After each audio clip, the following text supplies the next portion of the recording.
کہ میں کابینہ میں اس وقت موجود تھا تو وہ چاہتے تھے کہ آپ اپنے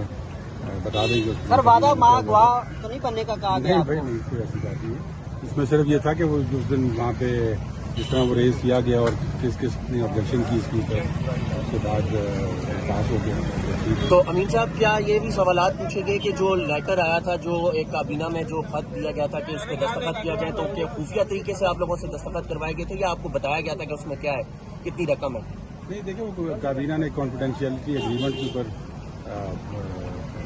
جو ہے وہ ڈیسیجن دیا تھا اپنا, تو اپلی کیا تھا. لیکن میرا کیونکہ میں ایڈوائزر تھا اس لیے میں کابینہ کے ووٹنگ ممبرز میں نہیں شامل ہوتا, تو میرے سے تو صرف انہوں نے یہ پوچھا تھا کہ وہاں پہ کیا حال حوال ہوا اس کے ساتھ بتا دیں. بھائی صاحب آپ سمجھتے ہیں کہ شہزاد اکبر کی وجہ سے آج آپ لوگ سب پیشیاں بھگت رہے ہیں, اس وقت آپ نے خان صاحب کو نہیں بتایا کہ شہزاد اکبر جی بالکل میں سمجھتا ہوں ان کو واپس آنا چاہیے کہ انہوں نے کیس پریزنٹ کیا تھا یہ, اور وہ باہر بیٹھ کے مزے نہ لیں, واپس آ کے